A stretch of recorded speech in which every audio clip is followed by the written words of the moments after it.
Buen día, espero que se encuentren muy bien. Mi nombre es Cintia Arely Juárez Jaramillo y estoy aquí para presentar mi tesis titulada El significado clínico de los patrones anormales en el electroencefalograma en pacientes con trastornos neuropsiquiátricos debido a encefalitis por receptor anti-NMDA, un estudio comparativo bajo la dirección del Dr. Jesús Ramírez Bermúdez, con el cual busco obtener el título de especialista en psiquiatría. La encefalitis por anticuerpos contra el receptor NMDA es una enfermedad neuroinmunológica tratable definida por la presencia en el líquido cefalorraquídeo de anticuerpos IgG dirigidos contra la subunidad NR1 del receptor. Clínicamente se manifiesta como un espectro de síntomas neuropsiquiátricos como la psicosis, catatonia, delirio o deterioro cognitivo, que pueden coexistir con crisis epilépticas, movimientos anormales y disfunciones autonómicas. Lo relevante es que en la mayoría de los casos el inicio ocurre con síntomas psiquiátricos agudos o subagudo en pacientes sin antecedentes psiquiátricos, lo que conduce con frecuencia a diagnósticos erróneos, retraso en la inmunoterapia y en consecuencia un peor pronóstico y mayor mortalidad.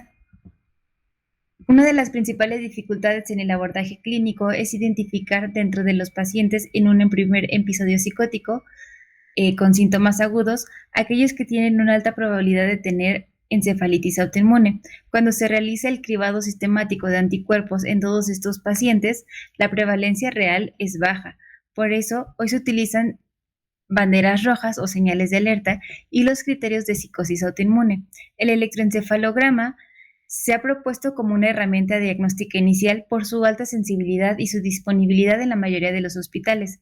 Aunque el electro anormal no excluye una enfermedad, un electro anormal puede guiar hacia una necesidad de análisis en líquido cefalorraquídeo y eventual confirmación diagnóstica. En la literatura se han reportado estudios de electroencefalograma de manera inicial pueden ser normales en la minoría de los casos, pero con registros repetidos la gran mayoría muestra alguna anormalidad. Las alteraciones más frecuentes son el enlentecimiento focal o difuso, además de un patrón conocido como el Extreme Delta Rush. Este patrón es muy específico y por lo tanto son pocos falsos positivos. Sin embargo, su sensibilidad es baja y solo aparece en un 11 a 14% de los pacientes. Usualmente aparece en casos graves. Una revisión sistemática con más de 400 casos mostró que alrededor del 83% de los pacientes con encefalitis anti-NMDA van a presentar electros anormales. El hallazgo más importante o el más característico fue la lentificación difusa, el ritmo delta generalizado, anormalidades epileptiformes y crisis electroencefalográficas. Aunque el patrón de Extreme Delta Rush es altamente específico, su sensibilidad es baja y solo aparece en la minoría de los pacientes.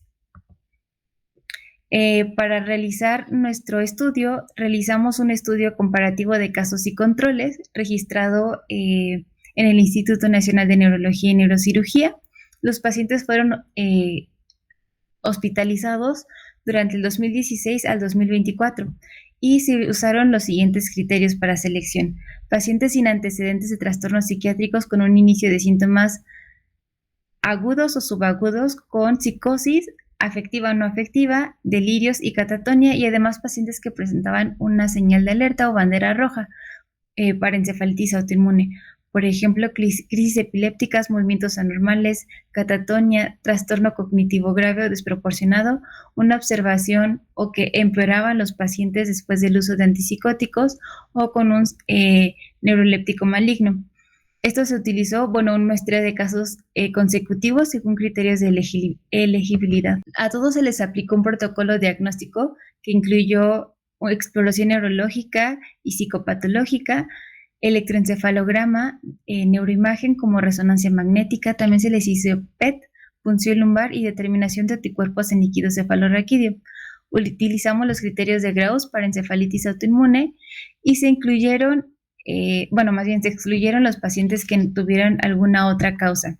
Se utilizó una escala de ranking modificada. Esto es importante porque ha sido un instrumento que se ha utilizado ampliamente en varios programas de investigación para encefalitis autoinmune, y también se utilizó la prueba de evaluación cognitiva de Montreal para evaluar el rendimiento cognitivo de los pacientes a su egreso y al alta. Se clasificaron por disfunción leve de 25 a 18 puntos, moderada de 17 a 10 puntos y grave de 0 a 9, Quedó una categoría para los pacientes más graves como incapacidad de completar esta prueba. Se realizó el electroencefalograma de cuero cabelludo dentro de las primeras 24 horas de ingreso al hospital de los pacientes y el registro se usó el Sistema Internacional 1020, una duración de 15 a 30 minutos y la interpretación se hizo de acuerdo a la terminología internacional.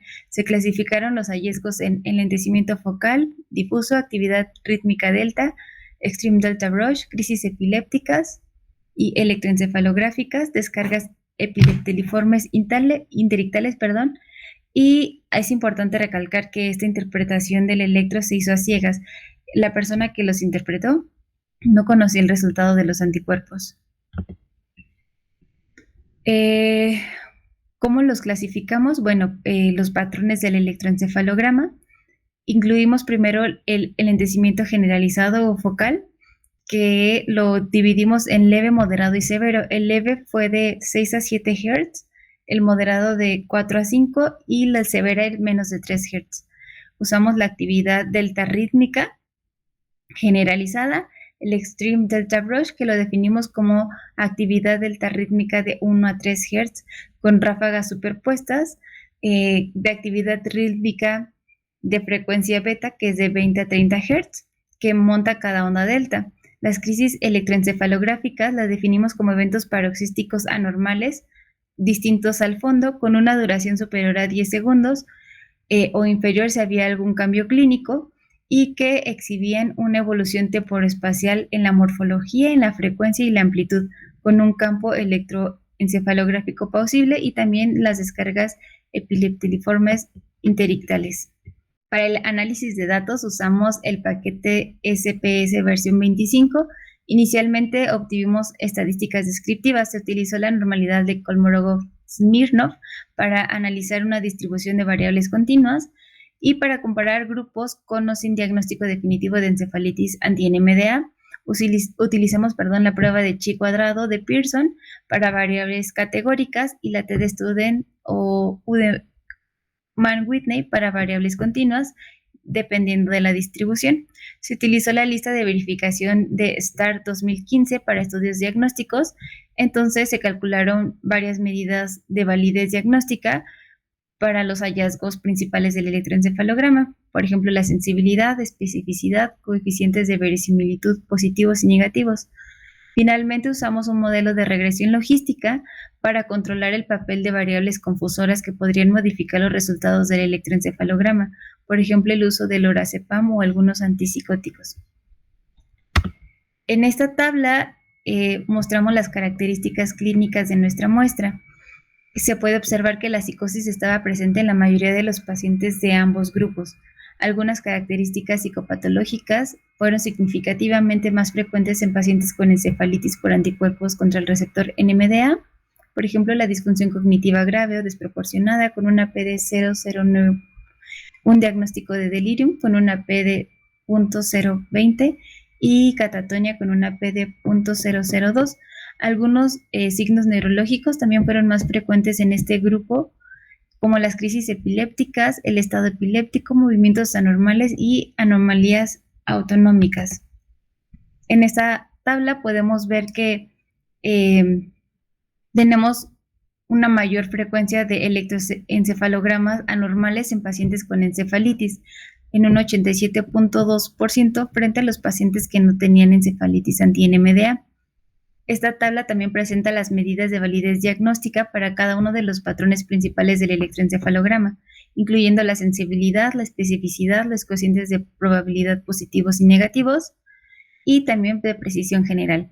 En el resultado principal de nuestro estudio, el electro anormal presentó una sensibilidad del 85.71% y una especificidad del 57.43%. Además, algunos patrones que fueron significativamente mayores en pacientes con encefalitis anti-NMDA fue el enlentecimiento difuso, el extreme delta brush, que justo estos dos patrones se relacionaron con la duración en la hospitalización. Y por último, tenemos esta tabla donde vemos el modelo de regresión logística, donde vemos que el electro anormal se mantuvo como un mayor predictor independiente de la encefalitis anti-NMDA. incluso después de ajustarlos por edad, pleocitosis y el uso de algunos fármacos como el lorazepam y antipsicóticos, ya que esto era importante porque estos agentes farmacológicos frecuentemente se usan en pacientes con trastornos neuropsiquiátricos y pueden modificar el electroencefalograma de los pacientes. Sin embargo, en este modelo de regresión logística, vemos que el electro anormal se sigue relacionando significativamente con el diagnóstico definitivo de encefalitis por anticuerpos contra el receptor NMDA después de ajustar estas variables confusoras, con unos ratio de 4.2 con un intervalo de confianza altamente significativo. Como conclusiones, pues estos hallazgos respaldan la integración del electro en el algoritmo diagnóstico para evaluar la detección temprana y el manejo de encefalitis autoinmune. Desde nuestra perspectiva, esto es particularmente útil en el contexto de servicios de salud mental y hospitales generales, donde los métodos diagnósticos especializados como la determinación de anticuerpos en el líquido cefalorraquídeo mediante punción lumbar no siempre están disponibles.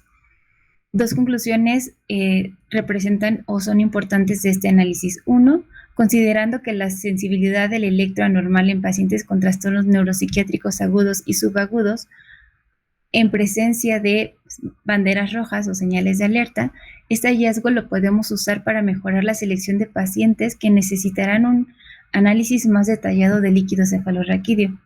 Y también el enlentecimiento difuso es el hallazgo más común y respalda la derivación de estos pacientes a un servicio neurológico o alguna consulta neurológica, especialmente si se observa esta disfunción o este enlentecimiento en rango delta. Y dos, considerando la especificidad del patrón de Extreme Delta Brush en pacientes con encefalitis anti-NMDA, este hallazgo en el electroencefalograma indica la necesidad de una consulta especializada para iniciar inmunoterapia en pacientes con encefalitis autoinmune. Pues bueno, hasta aquí terminó nuestro protocolo. Agradezco mucho su atención y pues también gracias a los profesores que me ayudaron a llevar este protocolo a cabo.